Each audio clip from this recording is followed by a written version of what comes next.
Assalamu alaikum everyone. My name is Gohar Hamid and this is the third lecture on blood vessels.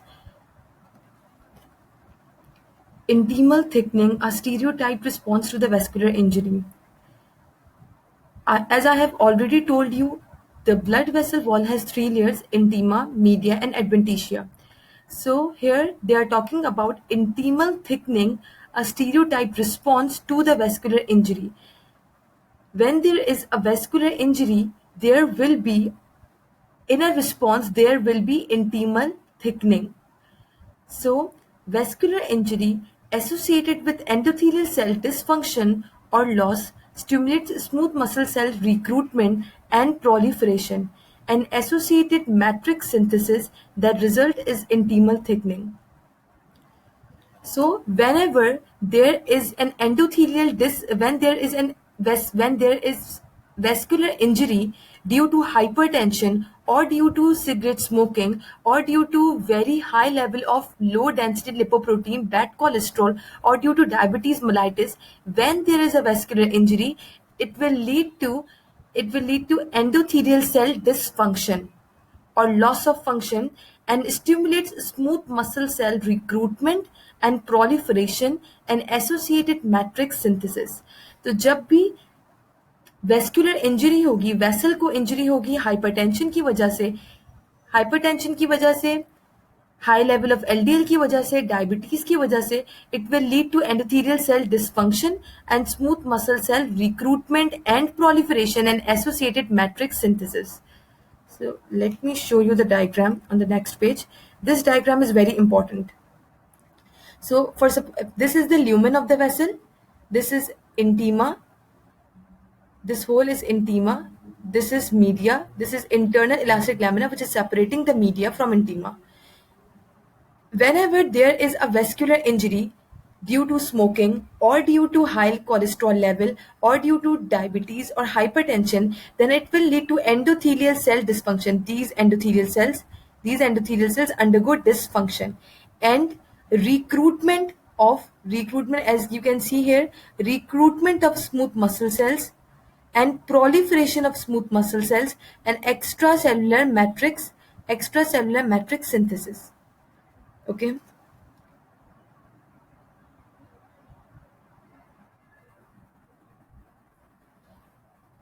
Healing of injured vessels is analogous to the healing process that occurs in other damaged tissues.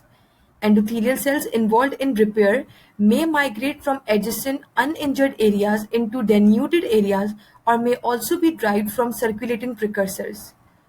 So, whenever there is endothelial cell dysfunction होगा, यहाँ पर endothelial cell dysfunction होगा, तो अगर for suppose this endothelium is undergo dysfunction, then the remaining normal endothelial cells can move here, or endothelial cells from the circulation can come here.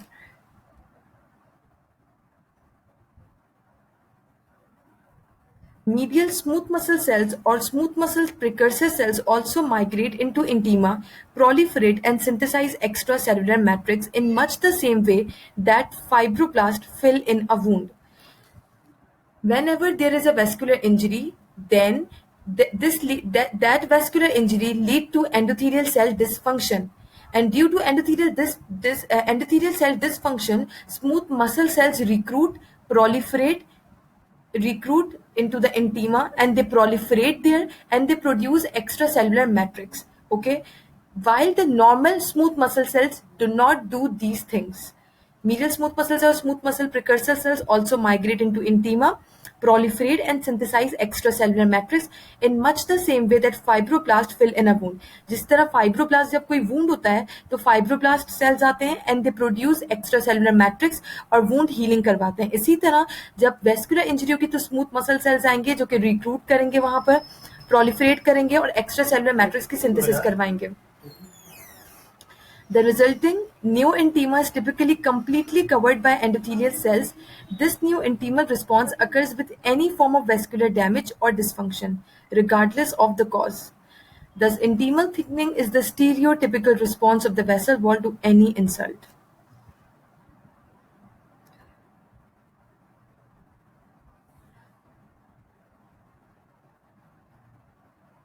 Now, next is neointimal smooth muscle cells have a phenotype that is distinct from that of medial smooth muscle cells.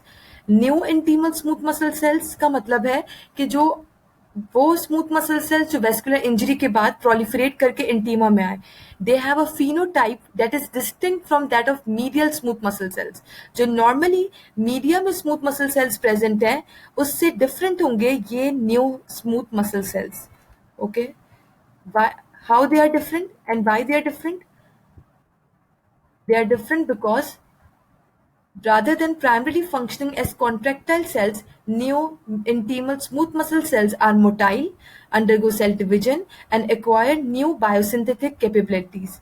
The function of neo-intimal smooth muscle cells is regulated by cytokines, growth factors derived from platelets, growth factors derived from endothelial cells and macrophages, as well as thrombin and activated complement factors.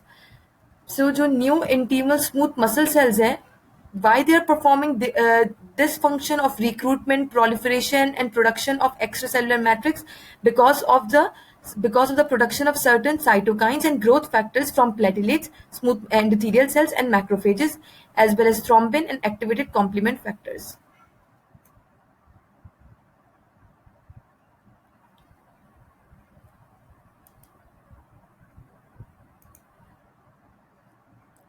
Okay.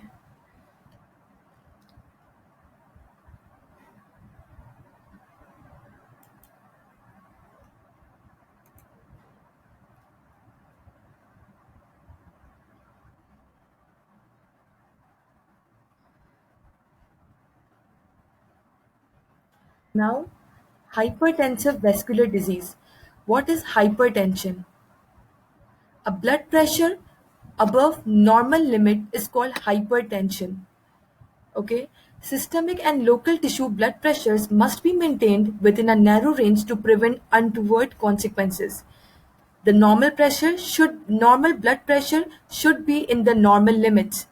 And the normal blood pressure is 120 by 80 millimeter of mercury. A low blood pressure is called hypotension. A blood pressure lower than normal is called hypotension, results in inadequate organ perfusion, and can lead to tissue dysfunction or death. When there is hypotension, it will lead to inadequate organ perfusion and tissue dysfunction or death. Necrosis and infarction of the tissue can occur. Conversely, high blood pressure, a blood pressure above their normal limit is called hypertension, can cause end organ damage, and is one of the major risk factors for atherosclerosis. Hypertension is the important risk factor for atherosclerosis. Like height and weight, blood pressure is a continuously distributed variable, and detrimental effects of elevated blood pressure increase continuously as blood pressure rises. No rigidly defined threshold level of blood pressure identifies those who are at risk for cardiovascular disease. Both the systolic and diastolic blood pressures are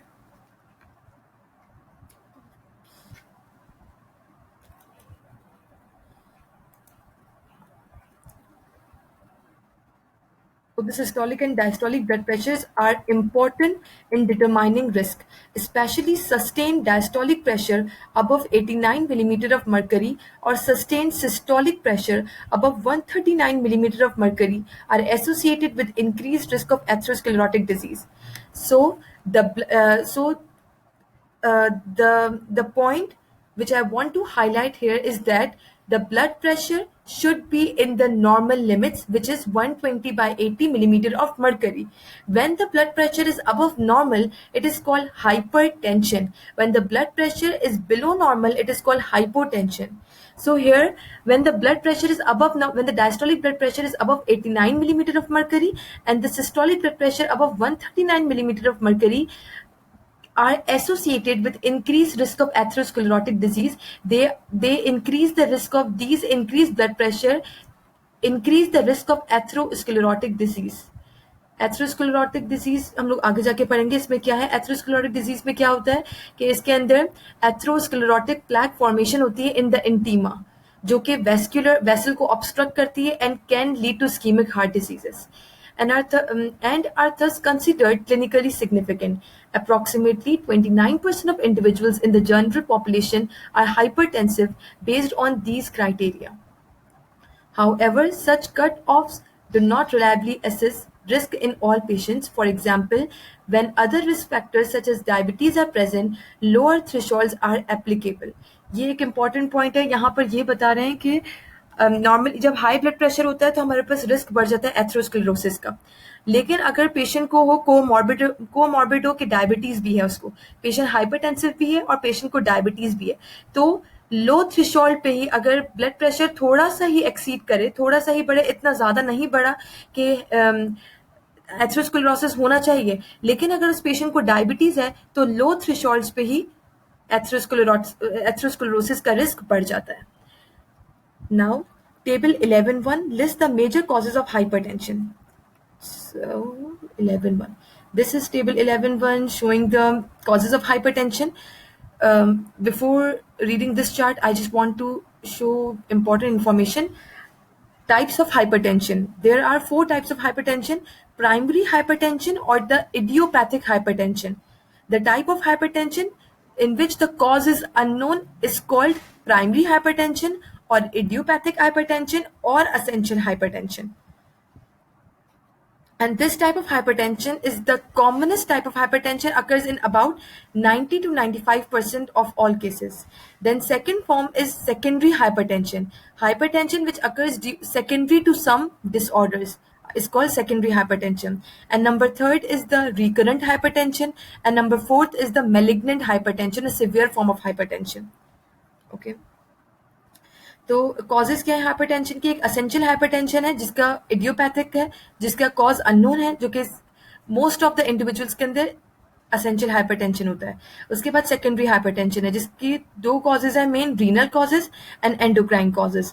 renal causes के अंदर acute glomerulonephritis, chronic renal disease, polycystic disease, renal artery stenosis, renal vasculitis and renin producing tumours होते हैं.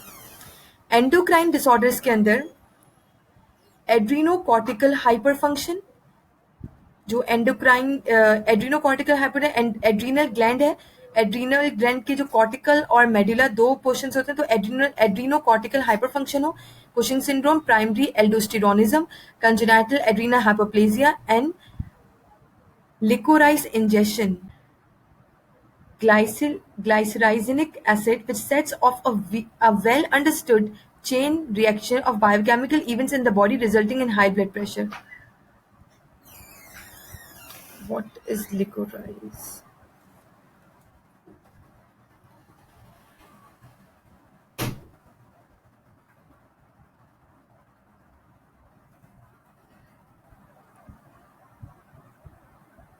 The root of a plant called Glycyrrhiza glabra is a plant. If we ingest large amount of licorice, it will lead to hypertension. Exogenous hormones like glucocorticoids, hormones, estrogen, including pregnancy-induced and oral contraceptives. Oestrogen का level बढ़ जाता है pregnancy के अंदर और oral contraceptives के अंदर. Sympathomimetics and tyramine containing foods, monoamine oxidase inhibitors, pheochromocytoma and acromegaly. These are the endocrine causes of hypertension and these are the renal causes of hypertension. Now, I do this. List the major causes of hypertension. A small number of patients, approximately 5%, are said to have secondary hypertension. As I have already told you, in majority of the individuals, in 90 to 95% of the individuals, there is a primary hypertension or essential hypertension. And in less than 5% of the individuals, another type of hypertension occurs, which is called secondary hypertension, which occurs secondary to some causes, secondary to renal causes or secondary to adrenal causes, adrenal diseases. Okay. However, approximately 90 to 95% hypertension is idiopathic, so-called essential hypertension. Although the molecular pathways that regulate normal blood pressure are reasonably well understood, the causes of hypertension in most individuals remain unknown. It seems likely that hypertension is a multifactorial disorder, resulting from the cumulative effects of multiple genetic polymorphisms and interacting environmental factors. The prevalence and vulnerability to complications of hypertension increase with age and are higher among the African Americans. The complications or the prevalence and vulnerability of hypertension, the risk for an hypertension increase with increasing age and is higher among African Americans. Besides increasing atherosclerotic risk, hypertension can cause cardiac hypertrophy and heart failure, hypertensive heart disease. So, as I have already told you,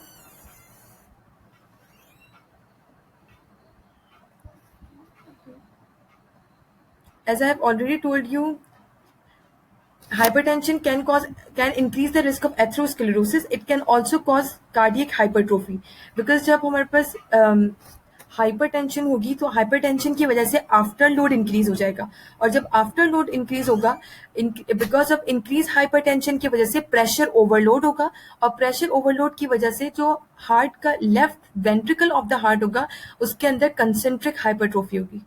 let me show you this.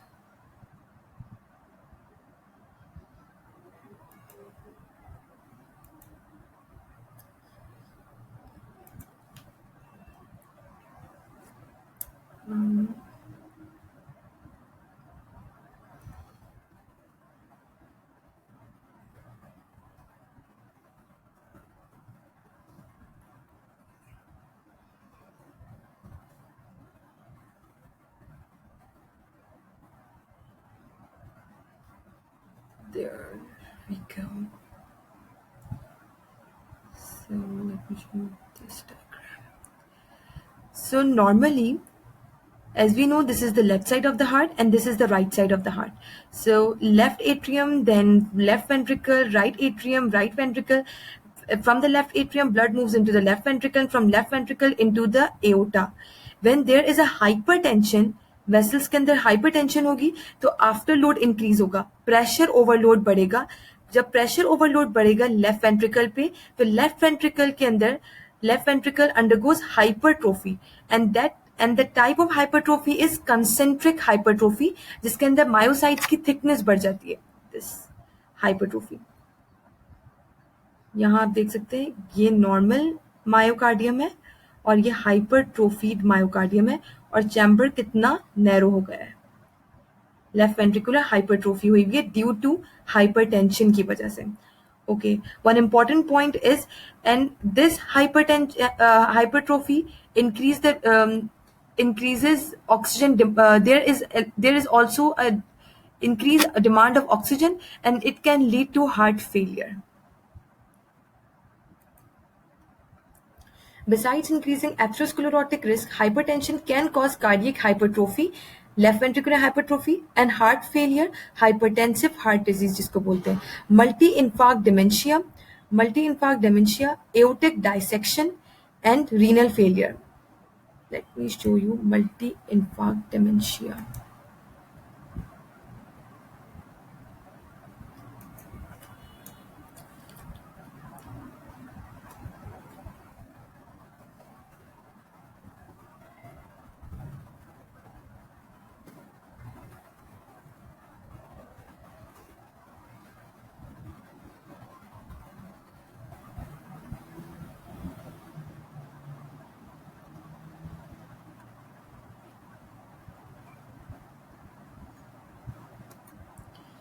So, and renal failure and aortic dissection. Unfortunately, hypertension typically remains asymptomatic until late in its course, and even severely elevated pressures can be clinically silent for the years. Left untreated, roughly half of the hypertensive patients die of ischemic heart disease or congestive heart failure. This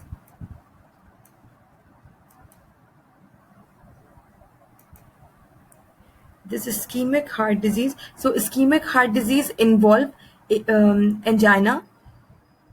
Angina, the types of angina are classic angina or Prinzmatal angina, or classic angina, Prinzmatal angina, and another type is Types of angina: stable angina, unstable angina, and the Prinzmatter angina. And ischemic heart disease also include ischemic heart disease also include myocardial infarction, and number third is chronic ischemic heart disease and sudden cardiac death. So hypertension can increase the risk of an atherosclerosis, and that atherosclerosis can lead to ischemic heart disease, okay, or congestive heart failure. Another third, die of stroke. Treatment with blood pressure lowering drugs dramatically reduces the incidence and death rates attributable to all forms of hypertension related pathology.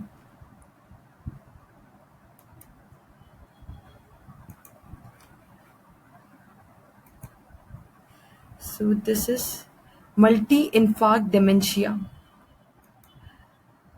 Okay, multi-infarct dementia. I guess this is related to multiple sclerosis. Here it is the MRI showing multi-infarct dementia. You can see these.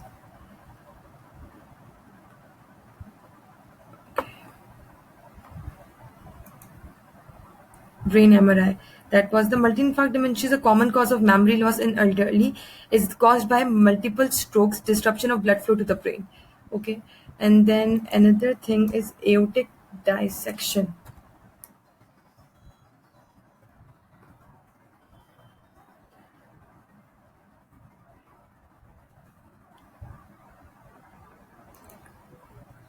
Aortic dissection occurs when an injury to the innermost layer of aorta. जब हमारे पास hypertension बहुत ज्यादा होती है या Marfan syndrome के अंदर भी एओटिक डायसेक्शन होता है, तो जो इंटीमा लेयर होती है, innermost layer of the aorta, उसकी उसकी इंजरी होगी, और जब उसकी इंजरी होगी तो ब्लड इंटीमा से होता हुआ मीडिया में चला जाएगा और एक लेयर बना लेगा ब्लड की, तो इसको बोलते हैं aortic dissection. Forcing the layers apart. In most cases, this is associated with the sudden onset of severe chest or back pain, often described as tearing in character. जो pain होगा aortic dissection के अंदर वो sudden severe chest pain होगा that radiates to back, and the character of pain is tearing in character. Okay, let me show you the diagram of aortic dissection.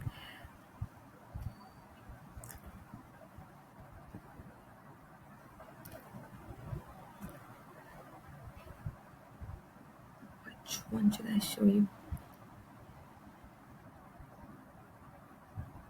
This is the best. So this is the lumen of the aorta. This is intima, media, and adventitia. So here, when due to hypertension or due to Marfan syndrome, due to Marfan syndrome or due to hypertension, it lead to the intimal injury. When there is intimal injury, blood from the lumen enters into the media, and it causes the layers of the media to apart from each other. यहाँ पर देखें कि ये blood यहाँ पर आके accumulate हो गया है, और मीडिया की जो लेयर है, ये मीडिया जो है सारा सेंटर का, इसको लेयर्स में उसने कर दिया. यहाँ एक लेयर बन गई है अलग मीडिया की, यहाँ एक अलग लेयर बन गई. ये इंटीमा है और ये एडवेंटिशिया है, और एओटिक डायसेक्शन है ये. Okay, I guess this is enough. Okay,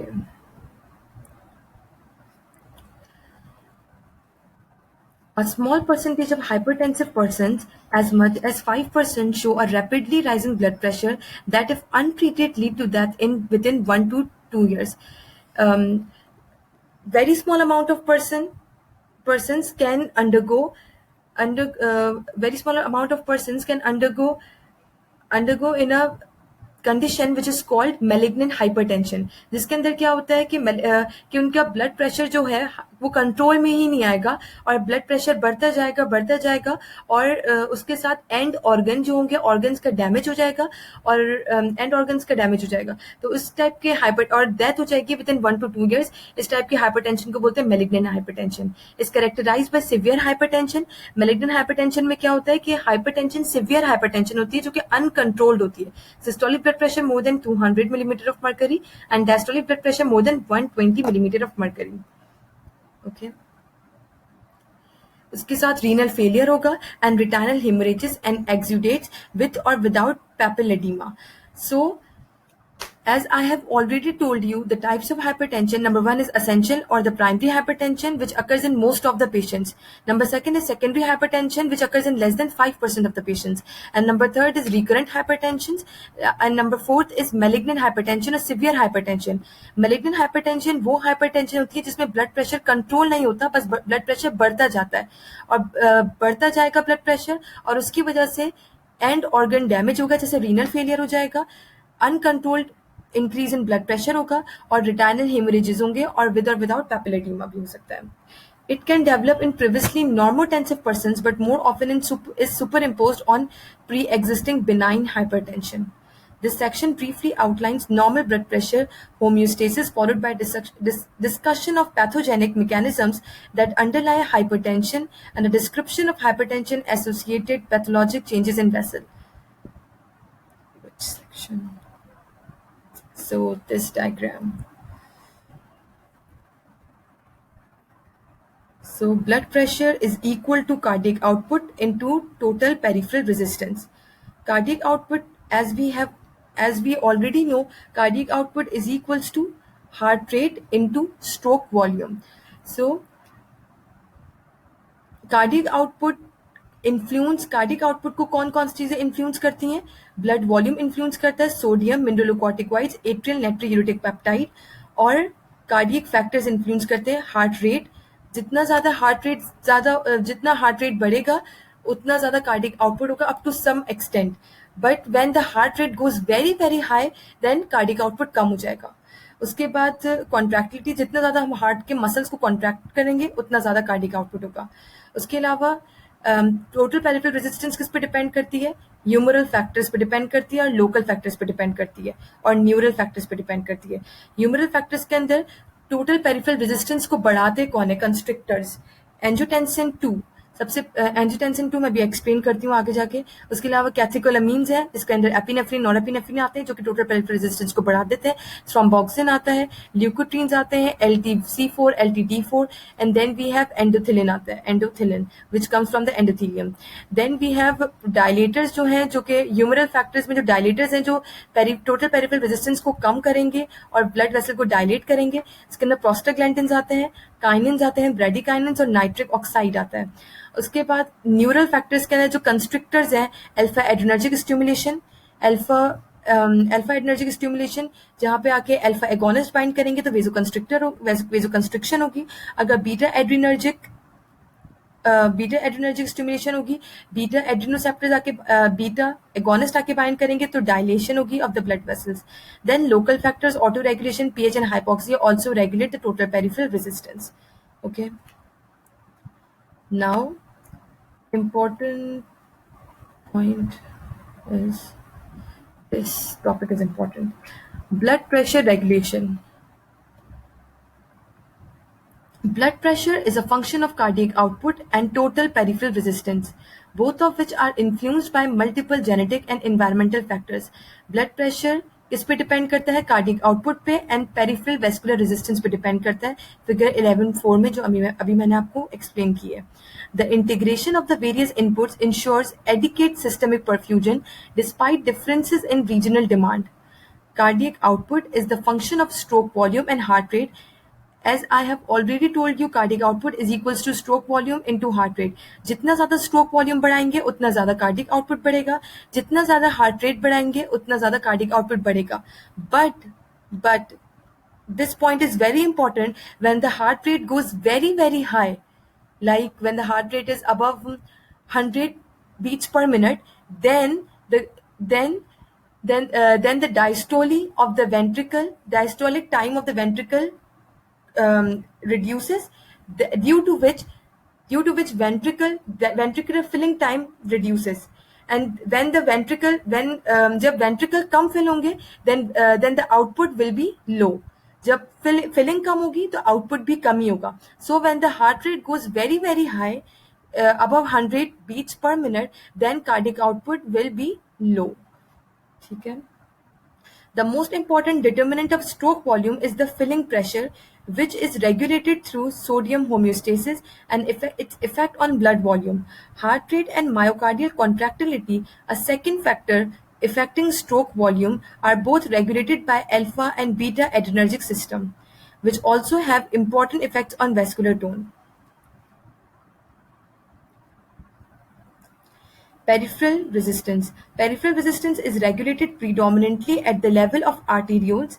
मैंने आपको पहले बताया था, पहले के लेक्चर्स में बताया था कि ब्लड प्रेशर को मेंटेन करती हैं arterioles are the principal sites of the control of blood pressure by neural and hormonal inputs. Vascular tone reflects a balance between vasoconstrictors including angiotensin 2, catecholamines and endothelin, and vasodilators including kinins, prostaglandins and nitric oxide. जो वेजो constrictors हैं जो vessel की constriction करवाएंगी और total peripheral resistance को बढ़ाएंगी वो angiotensin 2, catecholamines and एंडोथेलिन है. और जो वेजो डायलेटर्स हैं वो काइनिन्स, प्रोस्टाग्लैंडिन्स और नाइट्रिक ऑक्साइड है. Resistance vessels also exhibit autoregulation whereby increased blood flow induces vasoconstriction to protect tissues against hyperperfusion. Autoregulation भी होती है. Autoregulation में क्या होता है कि अगर किसी organ के पास बहुत ज्यादा blood जा रहा है, hyperperfuse हो रहा है वो organ, तो वो vessels जो उस organ को blood supply कर रही है उनकी vasoconstriction हो जाएगी. और जब vessels constrict करेंगी तो less blood will go to that organ. तो ऑटो रेगुलेशन से भी ब्लड फ्लो कंट्रोल होता है, वेस्कुलर रेजिस्टेंस कंट्रोल होती है. To protect tissues against hypoperfusion. Finally, blood pressure is fine-tuned by tissue pH and hypoxia to accommodate local metabolic demands. Factors released from the kidneys, adrenals, and myocardium interact to influence vascular tone and to regulate blood volume by adjusting sodium balance. Figure 11.5 अभी explain करती हूँ. Kidney से factor जो release होता है वो angiotensin, एक rennin है, उससे रेनिन बहुत इंपॉर्टेंट है. वो किस तरह कंट्रोल करता है ब्लड प्रेशर को. एड्रीनल ग्लैंड से एल्डोस्टेरोन रिलीज होता है, वो किस तरह ब्लड प्रेशर को कंट्रोल करता है. और मायोकार्डियम से एट्रियल नेट्रीयूरेटिक पेप्टाइड रिलीज होता है, वो किस तरह ब्लड प्रेशर को कंट्रोल करता है. ये फिगर 11.5 में एक्सप्लेन किया है. एक्सप्लेन करती हूँ मैं अभी. The kidneys filter 170 liter of plasma containing 23 moles of salt daily. Thus, with a typical daily diet containing 100 milliequation of sodium, 99.5% of filtered sodium must be reabsorbed to maintain total body sodium levels. About 98% of filtered sodium is reabsorbed by constitutively active sodium transporters. जो इसमें ये बता रहे हैं कि जो 99.5% जो filter होता है सोडियम, जो जितना भी फिल्टर होता है सोडियम उसमें से 99.5% वो रीएब्जॉर्ब हो जाता है. और सोडियम की रीएब्जॉर्प्शन कॉर्टिकल कलेक्टिंग टिब्यूल्स में होती है, जहाँ पे कॉर्टिकल कलेक्टिंग टिब्यूल्स में सोडियम की रीएब्जॉर्प्शन होती है by the aldosterone which comes from the adrenal gland, adrenal cortex से जो आता है वो सोडियम की reabsorption करवाता है. Under the influence of aldosterone, there will be the reabsorption of sodium from the cortical collecting tubule. The small amount of remaining sodium is subject to reabsorption by epithelial sodium channels, which is tightly regulated by renin-angiotensin system. It is this pathway that determines net sodium balance. The kidneys and heart contain cells that sense changes in the blood pressure or volume. तो kidneys और heart के पास ऐसे sales होते हैं जो कि sense कर लेते हैं, बैरोरिसेप्टर्स होते हैं ऐसे जो कि सेंस कर लेते हैं किसको, कि ब्लड प्रेशर चेंज हुआ है या ब्लड वॉल्यूम चेंज हुआ है, और फिर उसको ब्लड प्रेशर को रेगुलेट करते हैं. अगर ब्लड प्रेशर इंक्रीज होगा तो उसको कम करेंगे, अगर ब्लड प्रेशर कम है तो उसको ज्यादा मेंटेन करने के लिए करेंगे. In response these cells release circulating effectors that act in concert to maintain normal blood pressures. Kidneys influence peripheral resistance and sodium excretion retention primarily through renin-angiotensin system. So मैं यहाँ पर आपको ये डायग्राम एक्सप्लेन करना चाहती हूँ कि बहुत इंपॉर्टेंट है. सबसे पहली इंपॉर्टेंट चीज कि अगर ब्लड प्रेशर बढ़ा हुआ है, blood pressure is above than normal, then क्या होगा हमारे पास, तो वॉल्यूम ओवरलोड होगा. ब्लड प्रेशर ज्यादा है, वॉल्यूम ओवरलोड है. जब ब्लड प्रेशर ज्यादा होगा तो बैरो रिसेप्टर्स होते हैं. बैरो रिसेप्टर्स कहाँ प्रेजेंट होते हैं, एओटिक आर्च में और कैरोटिड साइनस में बैरो रिसेप्टर्स प्रेजेंट होते हैं. वो रिसेप्टर्स है वो सेंस कर लेंगे किसको, चेंज इन ब्लड प्रेशर को. ब्लड प्रेशर बढ़ा हुआ है तो वो सेंस कर लेंगे और फिर सिग्नल्स जो है either from the vagus nerve or through the glossopharyngeal nerve goes to the central nervous system, and from the central nervous system if there is an increased blood pressure तो central nervous system output signals देगा parasympathetic signals देगा. Output signals will be parasympathetic, and parasympathetic signals go to the heart and to the vessels. Heart के पास parasympathetic signals जाएंगे और vessels के पास जाएंगे.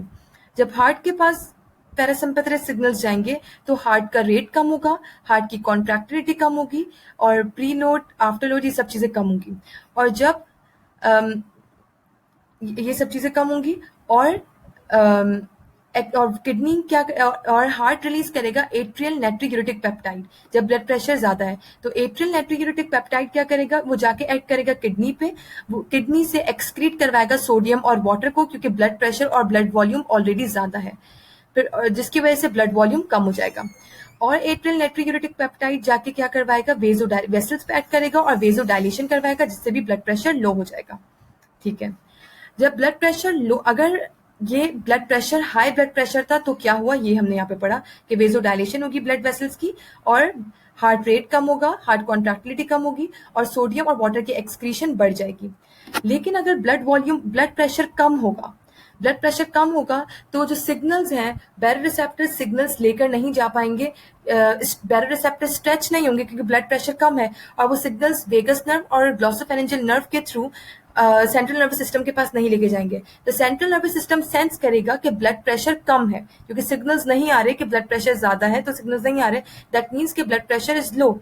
तो blood pressure low होने की वजह से, low blood volume, low resistance, blood pressure low होने की वजह से किडनी से रीनल आर्टरी स्टेनोसिस हुई भी होगी, या लो ब्लड वॉल्यूम होगा, ब्लड प्रेशर लो है, तो किडनी रिलीज करेगा एक हार्मोन जिसको बोलते हैं rennin.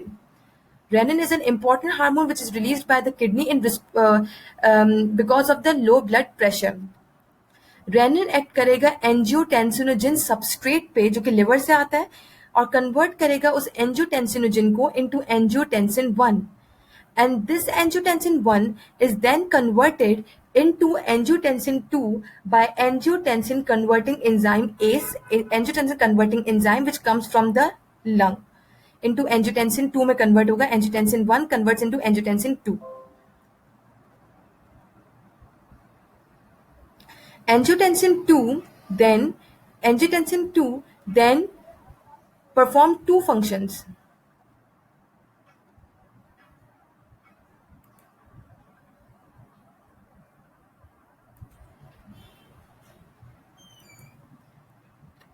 So angiotensin 1 is converted into angiotensin 2 by the enzyme angiotensin converting enzyme.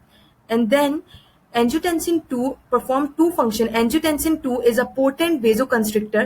It causes the vasoconstrictions of the blood vessel की vasoconstriction करवाएगा ये, जिसकी वजह से blood pressure increase होगा, normal की तरफ आने लगेगा, बढ़ेगा, and then it acts on the adrenal cortex and stimulate the release of aldosterone. When aldosterone is released from the adrenal cortex, it acts on the cortical collecting tubule of the kidney and causes the reabsorption of the sodium, and ADH causes the water reabsorption from the medullary medullary collecting tubule.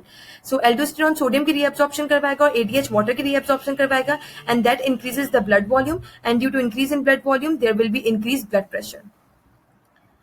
Increase volume किस तरह होगा, access increase blood pressure किस तरह हो सकता है, और अगर हम लोग डाइट में सोडियम की इनटेक बहुत ज्यादा ले रहे हैं तो इंक्रीज ब्लड प्रेशर होगा.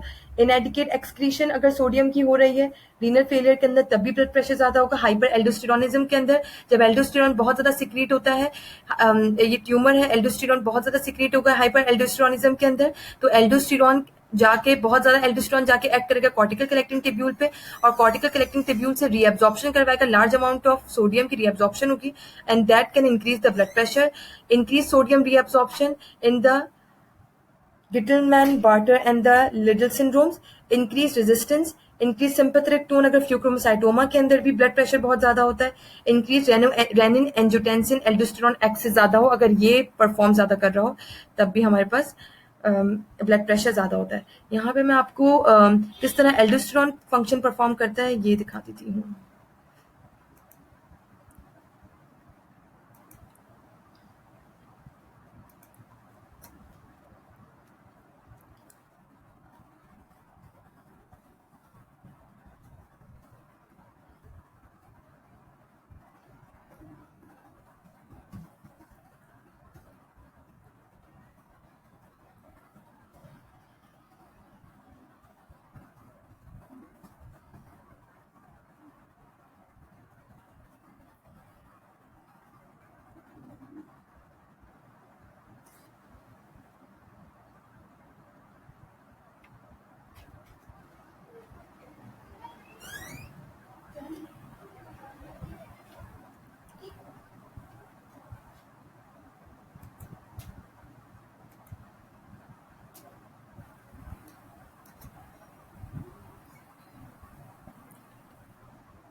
So,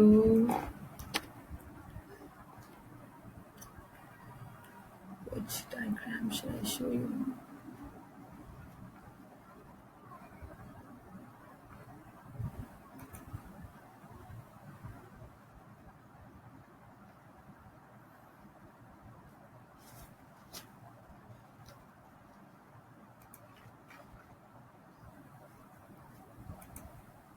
So here is the cortical collecting tubule. Aldosterone acts here on the cortical collecting tubule and lead to the reabsorption of sodium.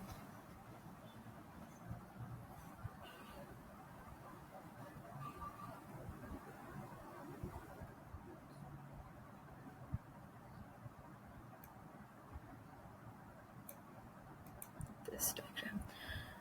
So these are the cells of the cortical collecting tubule. Cortical collecting tubule में दो तरह के cells होते हैं, principal cells और intercalated cells. Principal cells पे क्या होता है कि aldosterone आके intracellular receptor पे आके act करेगा. Aldosterone from the adrenal cortex से आ रहा है, रिसेप्टर पे एक्ट करेगा और ये सोडियम चैनल्स को ओपन करवाएगा. सोडियम चैनल्स ओपन होंगे, सोडियम पोटेशियम एटीपीएस की एक्टिविटी को बढ़ाएगा, सोडियम रीअब्सॉर्ब होगा, पोटेशियम सीक्रेट होगा. सेल के अंदर सोडियम कम हो जाएगा जिसकी वजह से यहाँ से ल्यूमेन से सोडियम रीअब्सॉर्ब होगा.